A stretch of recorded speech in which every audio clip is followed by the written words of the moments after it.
Hello friends, आज हम लोग जो है कल जो चल रहा था परासरण दाब, उसके आगे जो है न्यूमेरिकल, ठीक है, देखेंगे किस प्रकार के आते हैं और उनको जो है यहाँ पे समझने का प्रयास करेंगे। तो देखो, कल हमने जो है बात की थी कि जो है परासरण दाब होता क्या है। परासरण दाब मतलब क्या पढ़ रहे हैं हम लोग? विलयन के अणुसंख्य गुणधर्म पढ़ रहे हैं, ठीक है। क्या पढ़ रहे हैं? विलयन के अणुसंख्य गुणधर्म, जो बताए थे कितने होते हैं? 4। परासरण दाब, वाष्प दाब, तीसरा क्या बताया था? क्वथनांक का उन्नयन, चौथा क्या बताया था? हिमांक का अवनमन। उसमें से हम अभी पहला पाठ पढ़ रहे हैं, ठीक है, परासरण दाब। इस परासरण दाब होता क्या है, ये सारी चीजें जो है पिछली वीडियो में बता चुके हैं। अब आज हमारा मेन फोकस इसके न्यूमेरिकल पे रहेगा, ठीक है। तो देखो जो है क्या न्यूमेरिकल कैसे जो है लगाया जाएगा। देखो, परासरण दाब निकालने के लिए एक हम लोग जो है डायरेक्ट फार्मूला देख रहे हैं, जो है पढ़े होंगे, आदर्श गैस समीकरण, ठीक है। आदर्श गैस समीकरण जो होती है PV = nRT। PV = nRT। अगर हमें ये आदर्श गैस समीकरण जो है, ठीक, का जो फार्मूला होता है वो याद है, तो सारे न्यूमेरिकल हमारे परासरण दाब के यही से लग जाएंगे, ठीक है। अब कितने टाइप से है सवाल बन सकते हैं, क्या क्या इस फार्मूले में चेंज हो सकता है, इसमें जो सिंबल लिखे हुए हैं वो क्या है, वो एक बार जो समझ लेते हैं, ठीक। तो ये जो है जो फार्मूला है, ये कौन सा फार्मूला है? परासरण दाब से रिलेटेड जो है विलयन लेसन में जो क्वेश्चन बनेंगे उनको सॉल्व करने का जो है फार्मूला, ठीक। तो इसमें कह जा रहा है कि इसके अंदर जो जो चीजें लिखी हुई हैं वो है क्या। अब ये बना कहाँ से है ये सब नहीं देख रहे हैं, ठीक है, डायरेक्ट हम फार्मूले पे आए। देखो, इसके अंदर जो P लिखा हुआ है, ये P अपने आप में ही बता रहा है, P का मतलब कल ही बताया था प्रेशर, ठीक है। तो P अपने आप में ही बता रहा है कि ये क्या होगा? परासरण दाब, ठीक है।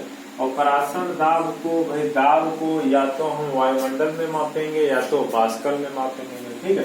तो परासरण दाब ज्यादातर तुमको जो है किसमें मिलेगा? वायुमंडल में या एटमॉस्फेरिक प्रेशर में, ठीक है। इसी तरह ये जो हमारा V होगा, V क्या होगा भाई? किसके लिए हम पढ़ रहे हैं? सब विलयन के लिए पढ़ रहे हैं। तो विलयन अगर लेंगे तो उसका कुछ ना कुछ आयतन भी होगा, तो वही यहाँ पे आयतन है, यानी V हमारा यहाँ पे क्या होगा? विलयन का आयतन। और इस लेसन में या कह लो विलयन लेसन में जो भी आयतन हम ले रहे हैं या जहां जहां आयतन ले रहे हैं उसको हमेशा किसमें लिया गया है? लीटर में। तो यहाँ पर भी जो आयतन होगा वो तुमको कन्वर्ट करके लीटर में तब इस फार्मूले में यहाँ पे रखना है, ठीक है, इसी ध्यान रखनी है। इसके अलावा यहाँ पे N जो लिखा हुआ है, वो जो इस विलयन के अंदर कोई विलय भी घोला गया होगा, विलय घोलने के बाद ही तो ये परासरण दाब दिखाएगा। तो इस विलयन के अंदर जो विलय घोला गया होगा उस विलय के जो है होंगे मोल। विलय के क्या होंगे? मोल। तो N यहाँ पे क्या होगा? विलय के मोलों की संख्या या कह लो विलय के मोल, ठीक है। ये जो R है यहाँ पे, R यहाँ पे कहलाता है विलयन स्थिरांक। क्या कहलाएगा? विलयन स्थिरांक। वैसे आदर्श गैस समीकरण है तो यहाँ पे कहलाना चाहिए था गैस स्थिरांक, लेकिन गैस स्थिरांक और विलयन स्थिरांक का मान बराबर होता है तो हम विलयन ही पढ़ रहे हैं, तो इसीलिए हम इसको विलयन स्थिरांक ही लिखेंगे। हालांकि गैस स्थिरांक अगर लिख दें तब भी सही है, कोई दिक्कत नहीं, ठीक है। तो हम इसको लिखेंगे विलयन स्थिरांक, विलयन स्थिरांक या गैस स्थिरांक, जो बराबर किसके है? गैस स्थिरांक। दिख रहा है ना? विलयन स्थिरांक या गैस स्थिरांक लिखा हुआ है, ठीक है। विलयन स्थिरांक क्या इसी को कह सकते हो गैस स्थिरांक, ठीक है। और इसका जो मात्रक होता है या फिर इसका जो मान होता है वो फिक्स रहता है, ठीक भाई। एक कांस्टेंट है तो इसका मान भी फिक्स रहेगा। तो इस R का मान 0.0821 या केवल इतना लीटर वायुमंडल प्रति केल्विन प्रति मोल, ये इस R का मात्रक रहेगा, ठीक। बचा यहाँ पे हमारा क्या है T। तो T को हम बोलते हैं परम ताप। क्या बोलेंगे? परम ताप। परम ताप को किसमें लिखा जाएगा? केल्विन में। लेकिन जब तुमको ताप दिया जाएगा डिग्री सेंटीग्रेड में, ठीक, तो जब डिग्री सेंटीग्रेड में दिया जाएगा तो परम ताप में इसको कन्वर्ट करना पड़ेगा।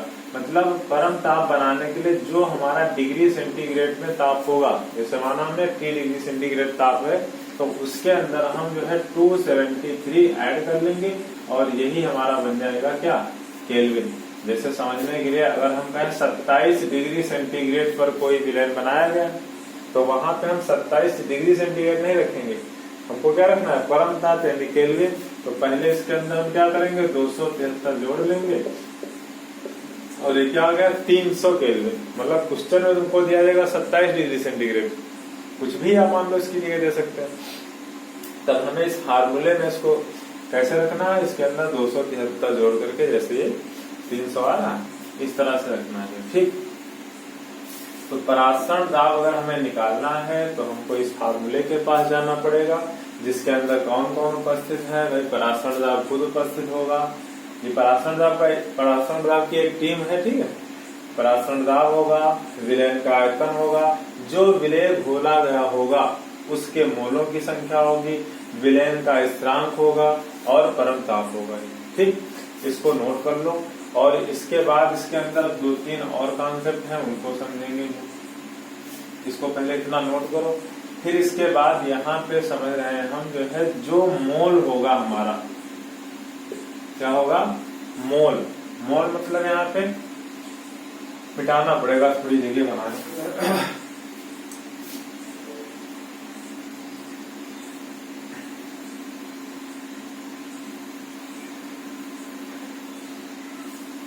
ये जो फार्मूला है हमारा PV = nRT।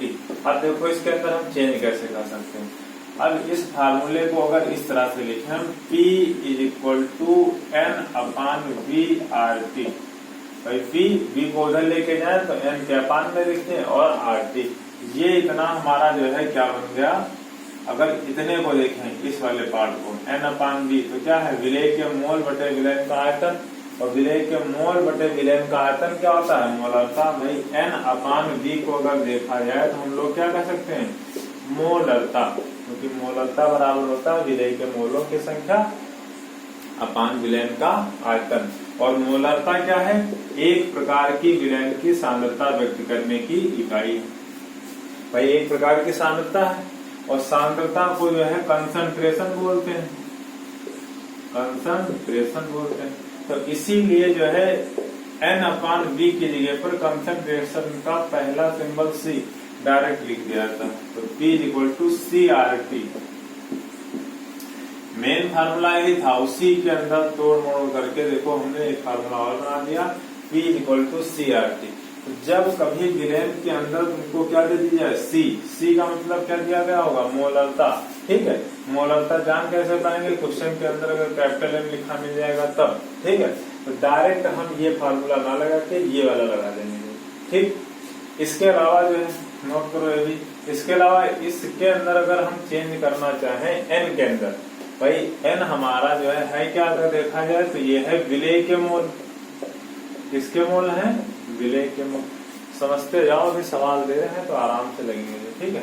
n क्या है? विलय के मोल।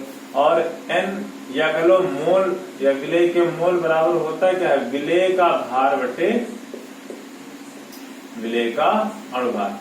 सबसे पहली या दूसरी वीडियो में बताया गया है, ठीक। जब भी मोल निकालना होगा, भाई कोई जरूरी थोड़े है कि सवाल के अंदर उनको डायरेक्ट मोल दे दे।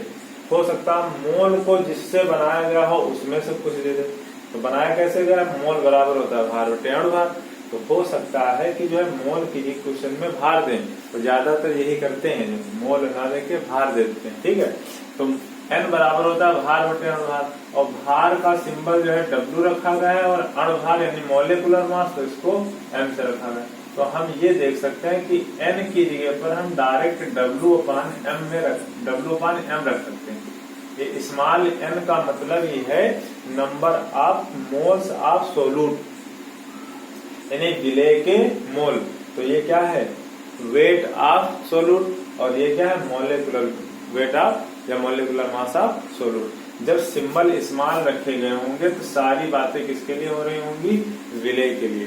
हालांकि इसमें नहीं आएगा, अभी आगे जो है टॉपिक में कैपिटल एन भी आएगा तो उसका मतलब क्या हो जाएगा, विलायक। जब स्मॉल एन रखेंगे तो किसकी बात हो रही होगी, विलेय की। ठीक, तो इतनी बात अगर समझ में आ गई होगी तो हम यहाँ से इस फार्मूले में थोड़ा और चेंज कर सकते हैं। अगर n की जगह हम W/m रख दें तो ये फार्मूला बन जाएगा PV = W/m RT। बताओ, यहां तक तो कोई दिक्कत नहीं होनी चाहिए। PV = W/m RT। अब इसके अंदर जो है भाई ये बाकी चीजें अभी जो पीछे लिखे हैं भाई, यहाँ पे W क्या है हमारा, विलेय का भार, और ये M क्या है, अणुभार, विलेय का अणुभार। ये भी फार्मूला नोट करो। तो कहने का मतलब कभी कभी डायरेक्ट इस फार्मूले से, जब क्वेश्चन के अंदर मोल दिए गए हो तो डायरेक्ट ये फार्मूला लगा लेना। ठीक, जब क्वेश्चन के अंदर मोलरता दी गई हो, मोलरता, तब ये फार्मूला लगा लेंगे। जब क्वेश्चन के अंदर भार दिया गया होगा, ठीक है, विलेय का भार दिया गया होगा, तब ये फार्मूला लगा लेंगे। या विलेय का अणुभार निकालने को कहेंगे तब ये फार्मूला लगा लेंगे। ठीक, 3 या 4 टाइप के सवाल बनेंगे तो उनको जो है एक एक करके जो है लिखते हैं। ठीक, 2 सवाल हम एक साथ लिखेंगे, उनको कॉपी में नोट कर लेना, फिर वीडियो पॉज करके उनको लगाना। ठीक,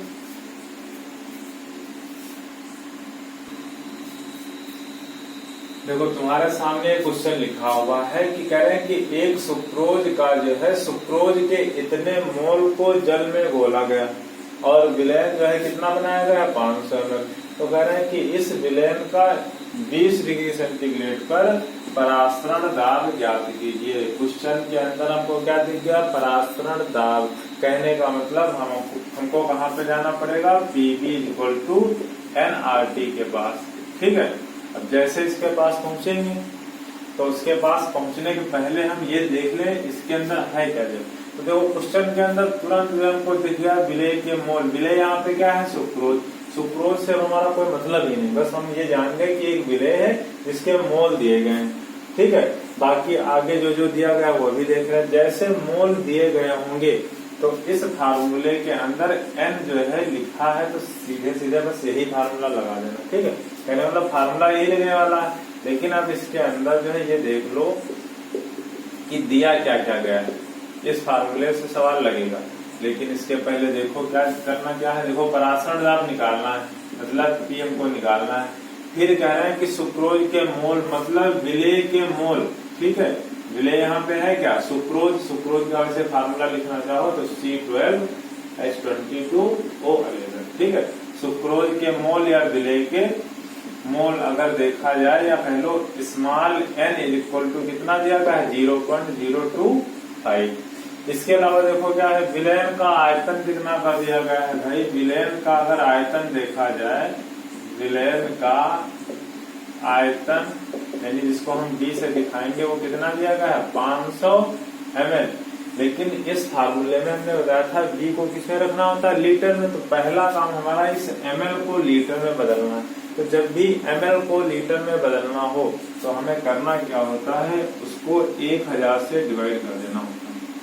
ठीक, 1000 से डिवाइड कर दोगे तो ये क्या बन चुका होगा, लीटर। इसको यहाँ से देखो अगर कट रहा हो तो काट भी सकते हो, 5 से कम 5, 5 में 10, क्या कर सकते हो, 1/2 लीटर। ये हमारा क्या निकल के आ गया, आयतन। इसके अलावा और इसके अंदर क्या दिया गया है, विलयन का ताप दिया गया है। मतलब कि यहाँ पे स्मॉल t दिया गया है, डिग्री सेंटीग्रेड में है ना। तो स्मॉल t बराबर हमारा 20 डिग्री सेंटीग्रेड है। लेकिन हमें जरूरत किसकी है, कैपिटल T की। तो कैपिटल T हमारा क्या हो जाएगा, जो T डिग्री सेंटीग्रेड में है उसके अंदर हम क्या जोड़ देंगे, 273। तो ये बन गया होगा हमारा 20 + 273, अगर जोड़ने हो जाएगा ये 293 केल्विन। तो हमको जो है T भी मालूम हो गया, B भी मालूम हो गया, N भी मालूम हो गया, P निकालना है। तो बच क्या रहा है, R। तो R का मान वैसे सवाल के अंदर ही दे दिया गया होगा, या तुम याद भी कर सकते हो। कितना होता है, 0.082 लीटर वायुमंडल प्रति केल्विन प्रति मोल। ये इकाई इसकी है और ये R का मान है। ठीक है, अब सारी चीजें पता है, इस फार्मूले के अंदर जैसे गए तो यहाँ से देख लो जो है दिख जाएगा। यहाँ से अगर देख लो तो P इंटू V का मान कितना रखेंगे हम 1/2 इक्वल टू N का मान कितना रखोगे 0.025 इंटू R का मान 0.082 इंटू T का मान कितना है 293। अब यहाँ से जो है क्रॉस मल्टीप्लाई कर लो तो ये 2 इधर चला जाएगा, यानी ये P इक्वल टू हो जाएगा 25 गुना 50।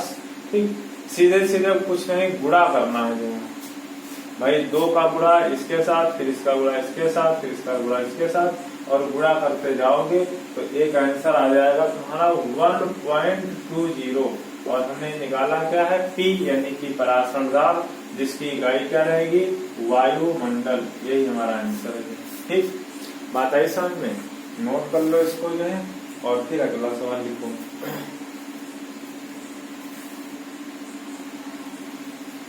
अब देखो एक परासरण दाब से संबंधित इस तरह का भी एक सवाल मिलेगा। सीधा सीधा सवाल करा कि 27 डिग्री सेंटीग्रेड पर कोई एक यूरिया का विलयन बनाया गया है जिसकी मोलरता कितनी दी गई, कैपिटल M जो लिख के आ गया, मतलब जो है विलयन की मोलरता दी गई है इतनी है। तो इस विलयन का कह रहे हैं कि परासरण दाब बता दो क्या होगा। तो भाई जैसे परासरण दाब आया तो हम तुरंत किसके पास पहुंचेंगे, PV इक्वल टू nRT के पास। जैसे यहाँ पे पहुंचोगे इसको समस्या बताओगे भैया परासरण दाब निकालना है, तो ये कहेगा ठीक है, जो जो तुम्हारे पास है उनको लेके आओ, हमारे पास जो है हम अभी परासरण दाब निकाल देते हैं। ठीक, तो अब यहाँ पे देख लो दिया क्या क्या गया है। पहले ही नंबर पे डिग्री सेंटीग्रेड यानी T डिग्री सेंटीग्रेड की बात की गई है, तो हम कैपिटल T अगर निकालें तो हमारा कितना हो जाएगा 27 प्लस 273, यानी यहाँ पे आ जाएगा 300 केल्विन। ये डिग्री सेंटीग्रेड में था।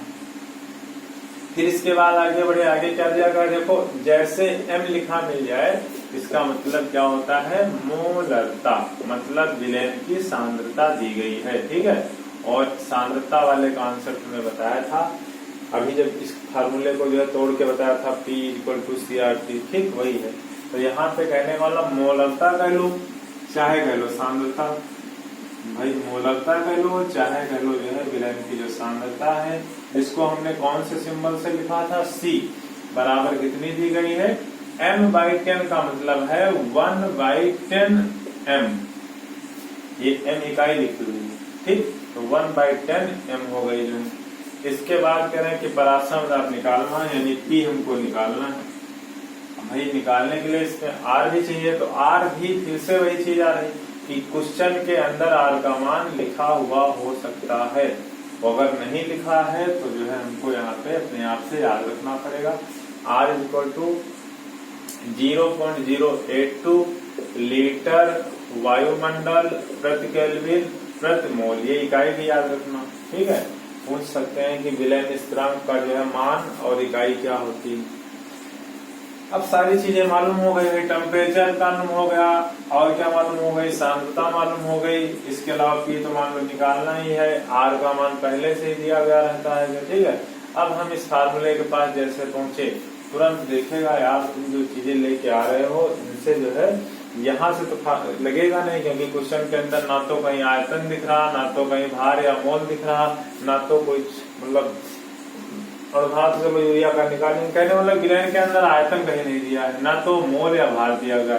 तो अब इस फार्मूले के पास जैसे जाओगे तुरंत अपने आप को चेंज करके क्या बना लेगा P इक्वल टू N/V/RT, जो हो जाएगा हमारा P इक्वल टू CRT, जिसको हमने डायरेक्ट बताया था याद करने के लिए।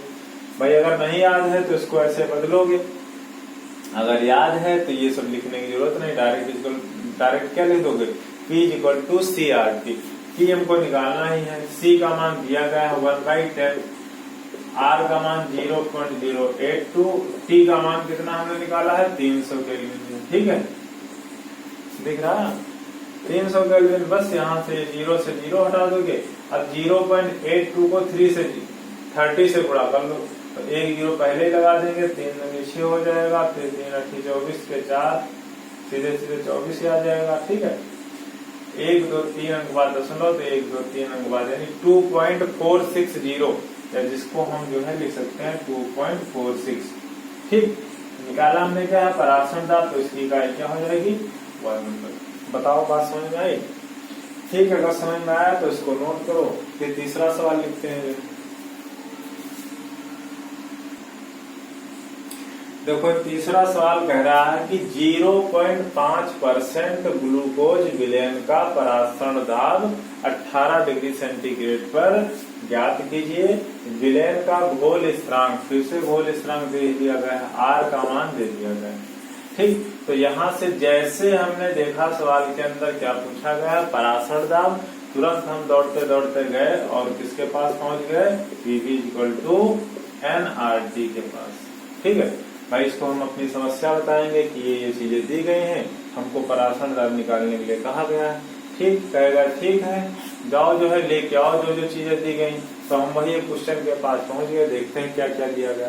तो पहली ही लाइन में पहला ही शब्द जो लिखा हुआ है वही हमको कंफ्यूज करेगा। ठीक, क्या लिखा हुआ, 0.5% ग्लूकोज विलयन का। ये यहाँ पे 0.5% जो ग्लूकोज विलयन है वो भारानुसार है या परसेंटेज द्रव्यमान दिया गया या द्रव्यमान परसेंटेज है। ठीक है, 0.5% ये भार से जो है ग्लूकोज दिया गया है, ये याद रखना। भार से का मतलब हमारा क्या है, W/W से। ये कॉन्सेप्ट हमने जो अभी पिछला वीडियो बनाया था जिसके अंदर ppm समझाया है, ठीक है, पार्ट पर मिलियन, वहीं से जो है ये समझना पड़ेगा। तो जैसे ही हम यहाँ परसेंट वाला केस देखेंगे, आगे क्या पता चल गया हमको, W/W है। तो ये परसेंट वाला केस ये कहता है कि जो हमारा टोटल विलयन है वो 100 रहा होगा, बाकी W/W है तो क्या रखोगे, ग्राम। इसके अंदर जो घोला गया होगा, घोला क्या गया है, ग्लूकोज, वो कितना रहा होगा, जितना परसेंट लिखा होगा, कितना परसेंट लिखा है, 0.5%, तो 0.5 ग्राम ही रहा होगा। तो कहने का मतलब 0.5% से जो है हमारा यहाँ से, अच्छा एक चीज यहाँ पे गलत हो रही है, ये जो है यहाँ पे क्लियर इस क्वेश्चन में दिया नहीं गया है। ये 0.5% जो ग्लूकोज है ये होना चाहिए था हमारा, फिर से समझ लो, ये ऐसे दिया लिखा नहीं था इसीलिए गलत हो रहा। 0.5% ये W/V लिखा होना चाहिए था, भार बटे द्रव्यमान। अरे देखो, द्रव्यमान बटे आयतन, 0.5% W/V या कर लो भार बटे आयतन। ग्लूकोज विलयन का पराक्षण दाब ज्ञात कीजिए, तभी ये सवाल लग पाएगा, ऐसे लगेगा नहीं। ठीक, तो ये सवाल कह रहा है कि यहाँ पे फिर से परसेंट वाला केस समझ लो, 100 के अंदर 0.5 ग्लूकोज है।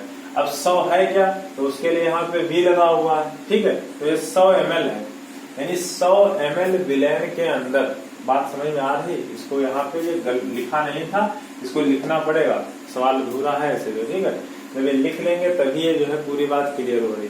देखो हमने दो कॉन्सेप्ट बताए हैं, V/V बताया है आयतन प्रतिशत, वैसे बताया है भार प्रतिशत या द्रव्यमान प्रतिशत, W/W बताया है। वैसे एक और कॉन्सेप्ट होता है W/V का, जहाँ पे द्रव्यमान बटे आयतन होता है।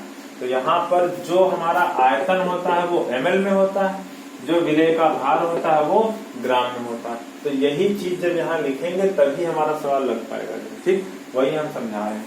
तो यहाँ पे जैसे हमने 0.5% पकड़ा, तो यहाँ से ये हमको क्लियर हो गया कि जो हमारा विलयन है वो कितना है, 100 ml, यानी जो V है हमारा इस क्वेश्चन के आधार पे वो कितना दिया गया है, 100 ml।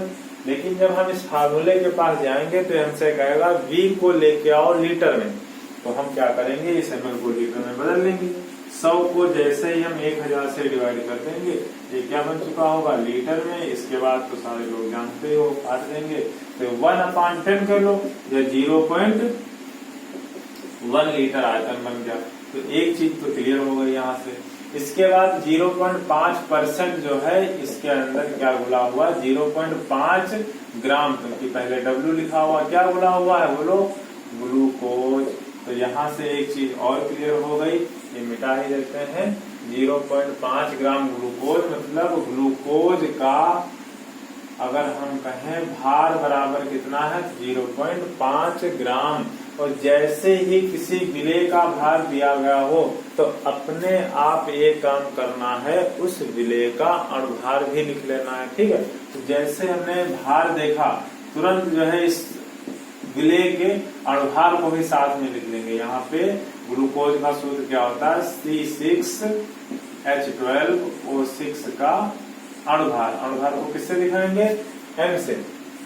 कॉन्सेप्ट है, जब तक जो है अगर भार दिया गया अणुभार नहीं लेके चलोगे तो फिर आगे सवाल लगेगा नहीं। ज्यादातर 99% केस में भार दिया है तो अणुभार को अपने आप लिख के तब चलोगे, अगर पूछ रहे हैं तो। ठीक है, अगर M को पूछा नहीं गया है तब तो लेके ही चलना पड़ेगा। तो इसका अणुभार अगर निकालें तो निकालना पहले ही बता चुके हैं, फिर भी एक बात सुन लो भाई। इसके अंदर कार्बन, हाइड्रोजन और ऑक्सीजन परमाणु है। अब इस पूरे का अगर अणुभार निकालना है तो सभी के हमें परमाणु भार यहाँ पे रख के जोड़ देने। तो कार्बन का परमाणु भार कितना होता है, 12 है, कितने 6, तो बच्चम 72 हो गया। प्लस हाइड्रोजन का परमाणु भार कितना होता है, 1 है, कितने परमाणु 12, तो 12 कम 12 हो जाएगा। और फिर जो है ऑक्सीजन का कितना होता है, 16 है, कितने 6, तो 16 96 हो जाएगा। जोड़ लोगे कितना आ जाएगा, 180। तो क्वेश्चन से हमको W मालूम हो गया, M मालूम हो गया, V मालूम हो गया, R तो क्वेश्चन में दिया ही गया है 0.082। अब बचा इसके अंदर क्या है, देखो T भी कहीं लिखा है, लिखा हुआ है कितना है 18 डिग्री सेंटीग्रेड। तो T हमारा हो जाएगा 18 + 273 और जोड़ लो इसको। तो जोड़ने पर ये आ जाएगा हमारा 8 3 11 का 1 हाथ से चला 1 जो है 8 1 9 हो जाएगा, 291 करेंगे। अब जैसे इस फार्मूले के पास जाओगे, बताओगे W है, M को हमने निकाल लिया है, V दिया गया है, R दिया गया है, T दिया गया है, कहेगा ठीक है लेके आओ। तुरंत ये M से कहेगा भैया तुम जो है W/M के रूप में आ जाओ, यानी ये दूसरा फार्मूला लगाना पड़ेगा यहाँ पे। ठीक, और जैसे ही इस फार्मूले में आएगा यानी ये फार्मूला क्या बन चुका है, PV = W/M/RT। ये कहा था, याद करना तुमको। ठीक, P निकालना है, V का मान हमने कितना निकाला है 0.1, W का मान कितना है 0.5/M का मान कितना रखना है 180, R का मान कितना है 0.082 और T का मान यहाँ पे कितना है 291। ठीक है, 0.082 × 291। अब यहाँ से इसको क्रॉस मल्टीप्लाई कर लो या इसको उधर भेज दो। तो इसको जैसे उधर भेजोगे तो अपान में 0.1 हो चुका होगा। ठीक, अब इसको सॉल्व करना बचा हुआ है, जो दशमलव हटा दो, बाकी अब तो कट नहीं रहा है। ठीक, तो क्या बच रहा है यहाँ पे हमारा 5 से काट लेते हैं, 5 से काट दो इसको तो 5 से 15 हो जाएगा और 5 से का 30 हो जाएगा। अभी 2 से और कट जाएगा तो ये जो है 18 × 36 हो जाएगा, 2 से 0.041। ठीक, अब तो कटेगा नहीं, 4 1 5 11 12, अभी 3 से और कट जाएगा तो 3 6 18 और यहाँ से 3 9 27 बचे 2, 3 7 21, अब 9 7 16, अब तो कटेगा नहीं। तो अब हमारे पास बच क्या रहा है 0.041 × 97/6। इन दोनों का मल्टीप्लाई करके इससे डिवाइड कर दो और देखना जो है कितना आंसर आ जाएगा। आंसर तो निकालना ही पड़ जाएगा यार इसका। चलो निकाल दो, जो है निकालो इसको, जो है कैलकुलेट कर लेना। हम कैलकुलेट करेंगे तो फिर जो 2-3 मिनट जाएंगे जो। ठीक, इसको यहाँ पे आंसर निकालो, फिर जो है तीन क्वेश्चन हो गए, चौथे क्वेश्चन पे आ जाओ। जो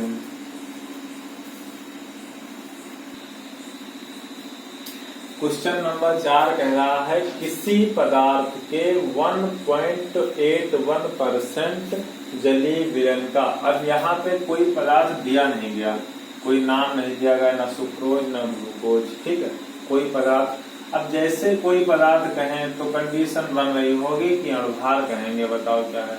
अब अणुभार निकालने के लिए कोई ना कोई तो फार्मूला लगेगा ही। कौन सा फार्मूला लगेगा तो क्वेश्चन के अंदर देखेंगे हमको क्या लिखा मिला, परासरण दाब। तो फिर से फार्मूला वही, बस इस बार क्या हुआ है परासरण दाब को दे दिया गया और हमसे क्या पूछ लिया गया है, अणुभार को। यानी फार्मूला हमारा वही है PV इक्वल टू nRT, लेकिन अब m निकालना है तो m को हम बदल चुके होंगे W/mRT में।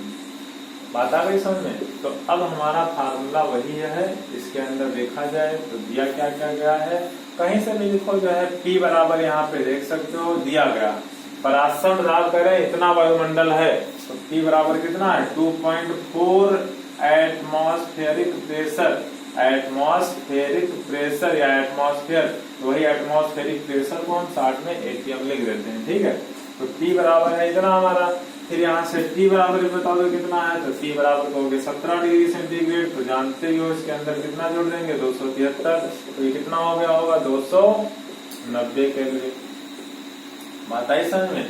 इसके बाद फिर से देखो वही कंडीशन आ गई परसेंटेज वाली। परसेंटेज वाली जैसे ही कंडीशन आएगी तो यहाँ पे ये फिर से नहीं दिया है इन्होंने, W/V होना चाहिए, ठीक।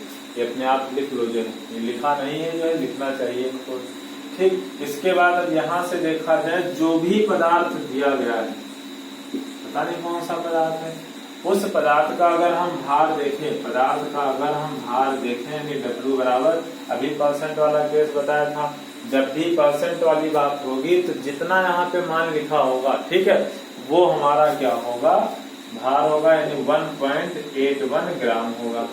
फिर यहाँ से हम कहें विलयन का जो आयतन है वो कितना होगा, तो विलयन का आयतन परसेंट वाले केस में हमेशा कितना होता है 100, बाकी यहाँ पे हमेशा V जब होगा तो ml रखेंगे, तो 100 ml जिसको हम लीटर में कन्वर्ट करेगा तो 100/1000, जिसको हम कह सकते हैं 0.1 लीटर। अब सारी चीजें मालूम हो गई हैं, एक चीज नहीं मालूम, कौन सी चीज, m। तो m यहाँ से निकाल सकते हो, P का मान यहाँ पे जो है कितना रखेंगे हम 2.4 इस फार्मूले के अंदर। इस फार्मूले का अगर यूज करें तो P है हमारा 2.4, B का मान है 0.1 इक्वल टू W का मान 1.81 अपान M तो निकालना ही है। R का मान नहीं दिया है तो फिर से R का मान वही कितना रहेगा, R बराबर कितना रहा होगा 0.082, तो 0.082 इंटू T का मान कितना हमने निकाला 290। अब m निकालना है तो इसमें क्रॉस मल्टीप्लाई लगा, ठीक है। m इज इक्वल टू अगर देखा जाए तो ये बनेगा, m के इधर जो है कौन कौन आ रहा है ये, तो ये चीजें जो है पहुंच जाएंगी अब अपान में, यानी 2.4 इंटू 0.1 अपने आप क्रॉस मल्टीप्लाई करना है। और बाकी अब यहाँ पे आ क्या रहा होगा 1.81 इंटू 0.082 इंटू 290। बस इसको सॉल्व करो, जो आंसर आएगा वही इस